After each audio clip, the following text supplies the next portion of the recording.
जयशु की। मैं हूँ प्रियंका डामोर और आप देख रहे हैं रेडियो वेरितास एशिया की हिंदी सर्विस। कलीसियाई समाचार में आप सभी का स्वागत है। कलीसियाई समाचारों में प्रमुख है, संत पिता फ्रांसिस अस्पताल से छुट्टी मिलने के बाद वाटिकन लौटे। इराकी अस्पताल में लगी आग के शिकार लोगों के लिए पोप की प्रार्थना। इटली में लेस्बोस के 34 शरणार्थियों का स्वागत। महाराष्ट्र ने बॉम्बे हाई कोर्ट में स्टैन स्वामी के मेडिकल रिकॉर्ड जमा किए। इस साल भारतीय ईसाइयों पर हिंसा की 154 घटनाएं हुई। कोर्ट ने भारत के धर्म आधारित व्यक्तिगत कानून को खत्म करने पर जोर दिया। कोर्ट ने निष्कासन के खिलाफ निष्कासित नन की याचिका पर विचार करने से किया इनकार। भारत की राजधानी में सीरो मालाबार चर्च को तोड़ा गया। उत्तर पूर्व के धर्माध्यक्षों ने दिल्ली गिरजाघर विध्वंस की निंदा की। भारत में बिजली गिरने से सेल्फी लेने वालों सहित 76 लोगों की मौत। अब जानते हैं समाचार विस्तार से। संत पिता अस्पताल से छुट्टी मिलने के बाद वाटिकन लौटे। वाटिकन प्रेस कार्यालय के निदेशक मतेओ ब्रूनी ने पुष्टि की है कि संत पिता को बुधवार की सुबह जेमिली अस्पताल से छुट्टी दे दी गई है।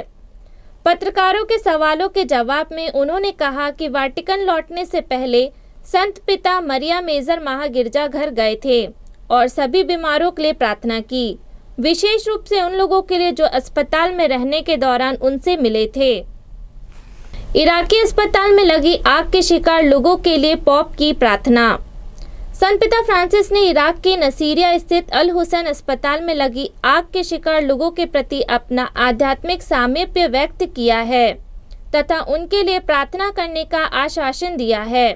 सोमवार को अल हुसैन टीचिंग हॉस्पिटल के कोरोना वार्ड में आग लगने से 60 से अधिक लोगों की मौत हो गई, जबकि कई अन्य लोग घायल हो गए।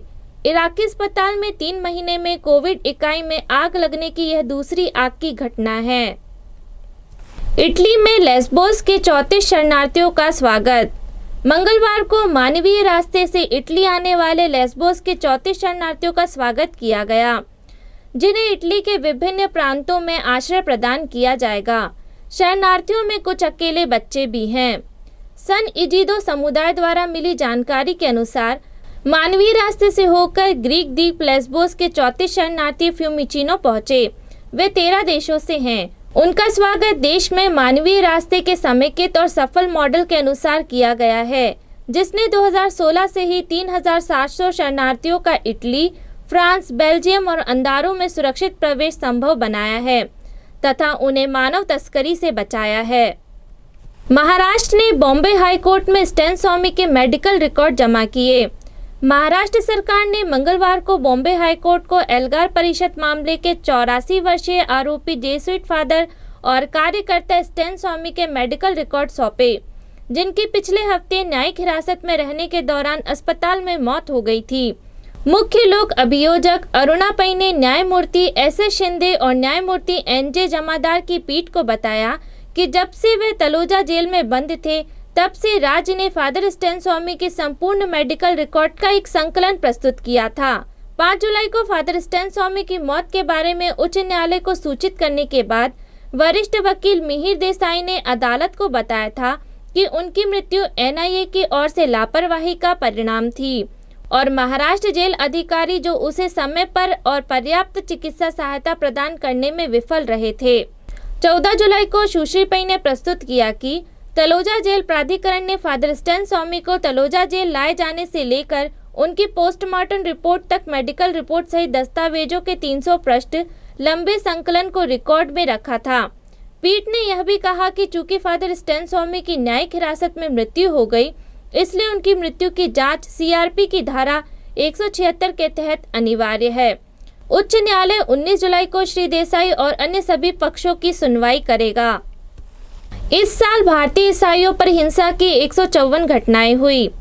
भारत में ईसाइयों के खिलाफ अत्याचार की निगरानी करने वाले एक मानव अधिकार समूह का कहना है कि उसने साल की पहली 6 माही में 17 राज्यों में हिंसा की 154 घटनाओं की पुष्टि की है।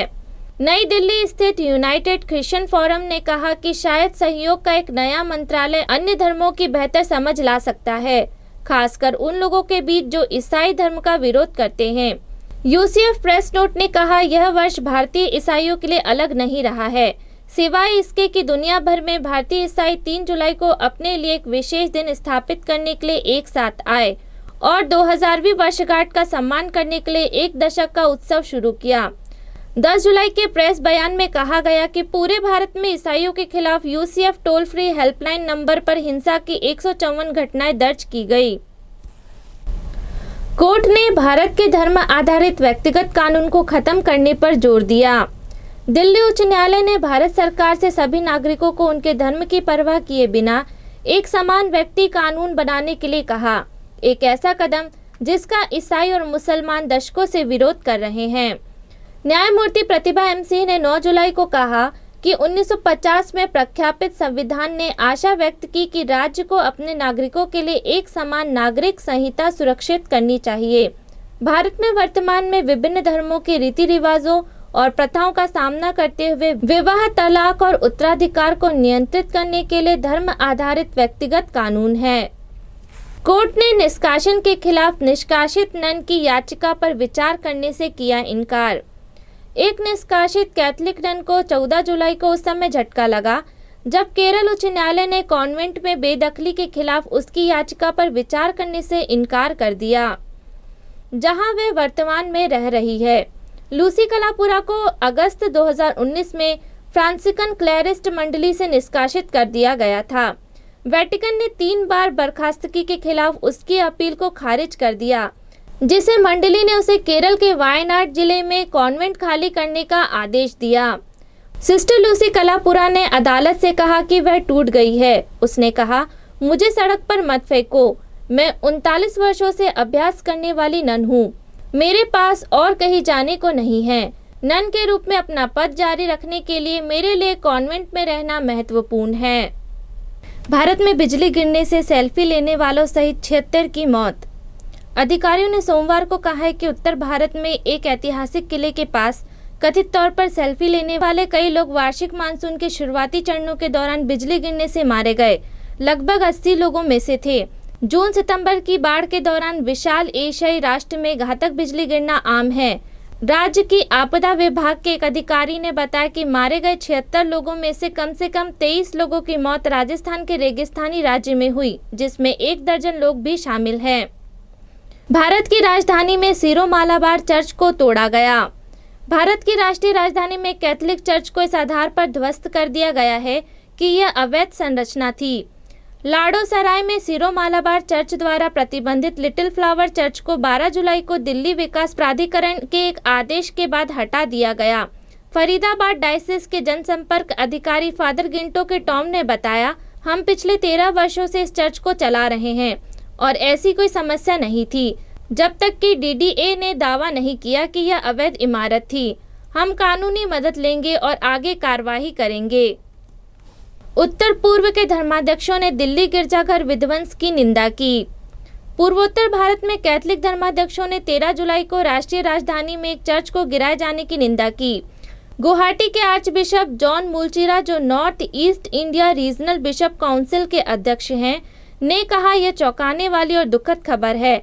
लाडोसराय में लिटिल फ्लावर स्कूल को दक्षिण दिल्ली नगर निगम द्वारा सरकार की कृषि भूमि पर कुछ लोगों द्वारा धार्मिक संरचनाओं की किश्तों द्वारा अतिक्रमण का हवाला देते हुए ध्वस्त कर दिया गया था। आर्च बिशप मुलचिरा ने कहा, दिल्ली में चर्च के विध्वंस ने न केवल दिल्ली में बल्कि पूरे देश में शांतिप्रिय ईसाई समुदाय की धार्मिक भावनाओं को आहत किया है। इस तरह की घटनाओं की संख्या हाल के दिनों में बढ़ रही है, जिसमें पूर्वोत्तर भारत के कई हिस्से भी शामिल हैं। इसी के साथ कलीसियाई समाचार समाप्त हुए। अगली बार फिर मुलाकात होगी नई खबरों के साथ। नमस्कार।